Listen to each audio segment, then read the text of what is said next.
ಈಗಿನ ಕಾಲದಲ್ಲಿ ಇತ್ತೀಚೆಗೆ ಒಂದು ಮಾಹಿತಿ ಕೇಳಿದ್ದೀರಾ? ತಲೆನೋವು ಬಂದರೆ, ನೆಗಡಿ ಆದರೆ, ಕೈ ನೋವು ಬಂದರೆ, ಕಾಲು ನೋವು ಬಂದರೆ, ಸರ್ ಕೈ ನೋಯ್ತಿದೆ, ಕಾಲು ನೋಯ್ತಿದೆ, ಆಸ್ಪತ್ರೆ ಕರ್ಕೊಂಡೋಗಿ ಆಸ್ಪತ್ರೆ.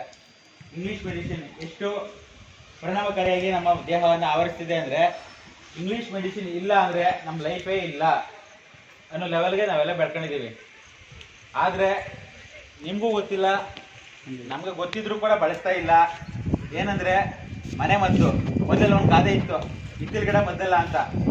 ಮದ್ದಾಗಿತ್ತು, ಇತ್ತೀಚಿನ ದಿನಗಳಲ್ಲಿ ಅದನ್ನು ಮಾಡ್ಕೊಂಡಿದ್ದಾರೆ. ಹಿತ್ತಲ ಗಿಡ ಮೊದಲೆಲ್ಲ ಮದ್ದೆ.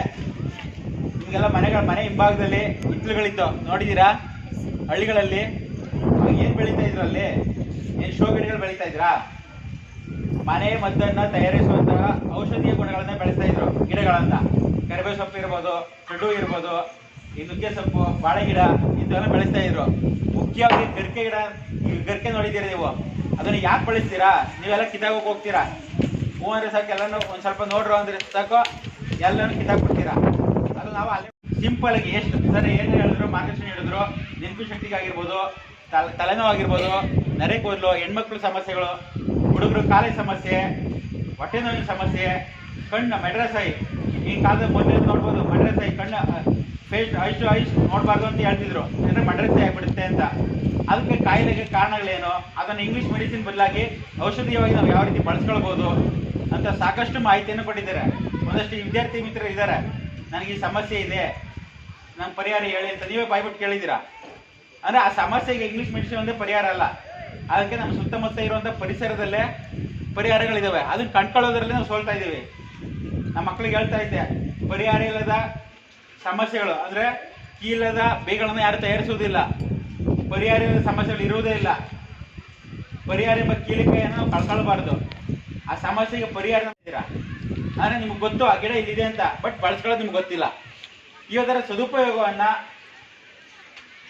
ಜಿಲ್ಲಾ ಪಂಚಾಯತ್ ಕೋಲಾರ ಸಹಭಾಗಿತ್ವದಲ್ಲಿ ಕೋಲಾರ ಜಿಲ್ಲಾ ಮಟ್ಟದ ಜೀವ ವೈದ್ಯ ನಿರ್ವಹಣಾ ಸಮಿತಿ ವತಿಯಿಂದ ಆಗಮಿಸಿದಂತಹ ಡಾಕ್ಟರ್ ಹರೀಶ್ ಬಾಬು ಸರ್ ಅವರು ನಮಗೆಲ್ಲರಿಗೂ ತಿಳಿಪಡಿಸಿದ್ದಾರೆ. ಇವರು ಜಸ್ಟ್ ಇವಾಗ ಕಲಿತಿದ್ದಲ್ಲ, ಪಾರಂಪರಿಕವಾಗಿ ಅವರು ಎಲ್ಲರೂ ಕೂಡ ಇದರ ಹಾದಿಯಲ್ಲೇ ನಡೆದು ಬಂದವರು. ಇವತ್ತು ಕೂಡ ಅವರು ಕೂಡ ಇಂಗ್ಲೀಷ್ ಮೆಡಿಸಿನ್ಗೆ ಮಾರು ಹೋಗಲ್ಲ. ಈಗ ನಾವಾದರೂ ಕೂಡ ಏನೇ ಸಮಸ್ಯೆ ಆಯಿತು ಅಂದ್ರೆ, ತಲೆನೋವು ಬಂತು ಅಂದರೆ, ಈಗ ನನ್ನ ಸರಿ ಹೇಳಿದ್ರು, ಸರ್ ಇದು ಓವರ್ ಡೋಸ್ ಸರ್ ತಗೊಳ್ಬೇಡಿ ಅಂತ. ಅದರ ಬದಲಾಗಿ ಅದೇ ಸಣ್ಣ ಪರಿಹಾರಕ್ಕೆ ಮನೆ ಮದ್ದಿದೆ, ಸುತ್ತಮುತ್ತ ಪರಿಹಾರಗಳಿದ್ದಾವೆ, ಅದನ್ನು ಬಳಸೋದೇನೆ. ಇಂಗ್ಲೀಷ್ ಮೆಡಿಸಿನ್ ಬಳಸಿದ್ರೆ ಸಮಸ್ಯೆಗಳು ಒಳ್ಳೇದು ಆಗುತ್ತೆ, ಕೆಟ್ಟದ್ದು ಆಗುತ್ತೆ. ಅದು ನೋಡ್ಕೊಂಡು ಬಳಸ್ಕೊಳ್ಳಿ. ಈಗ ಸರ್ ಕೊಟ್ಟಂಥ ಮಾಹಿತಿ ಕೂಡ ತುಂಬ ಉಪಯೋಗ ಆಗಿದೆ, ನೀವು ತಿಳ್ಕೊಂಡಿದ್ದೀರಾ.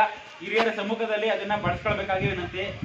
ಇಷ್ಟೊತ್ತು ಈ ಒಂದು ಸಣ್ಣ ಕಾರ್ಯಕ್ರಮಕ್ಕೆ, ಸರಳ ಸುಂದರ ಕಾರ್ಯಕ್ರಮಕ್ಕೆ ಆಗಮಿಸಿ ನಮಗೆಲ್ಲ ಮಕ್ಕಳಿಗೆ ಹಾಗೂ ಶಿಕ್ಷಕ ವೃಂದಕ್ಕೆ ಸಮಸ್ಯೆಗಳೇನಿದ್ದಾವೆ ಎಲ್ಲ ರೀತಿ ಸಮಸ್ಯೆಗಳಿಗೆ ಪರಿಹಾರ ಒದಗಿಸಿಕೊಟ್ಟಂಥ ಸೂಕ್ತ ಮಾಹಿತಿಯನ್ನು ಕೊಟ್ಟು ಪರಿಸರವನ್ನು ಬೆಳೆಸಿ ಉಳಿಸಿ ಉಪಯೋಗಿಸ್ಕೊಳ್ಳಿ ಅಂತ ಹೇಳಿ ಆಯುರ್ವೇದಿಕ್ ಔಷಧೀಯ ಗುಣಗಳನ್ನು ನಮಗೆ ಪರಿಚಯ ಮಾಡಿಕೊಂಡಂಥ ಡಾಕ್ಟರ್ ಹರೀಶ್ ಬಾಬು ಸರ್ ಅವರಿಗೆ ನಮ್ಮ ಶಾಲೆ ಪರವಾಗಿ, ಪ್ರಾಂಶುಪಾಲರ ಪರವಾಗಿ, ಎಲ್ಲ ಶಿಕ್ಷಕ ಮತ್ತು ವಿದ್ಯಾರ್ಥಿ ಮಿತ್ರರ ಪರವಾಗಿ ತುಂಬ ಧನ್ಯವಾದಗಳನ್ನು ಕೋರುತ್ತೇನೆ.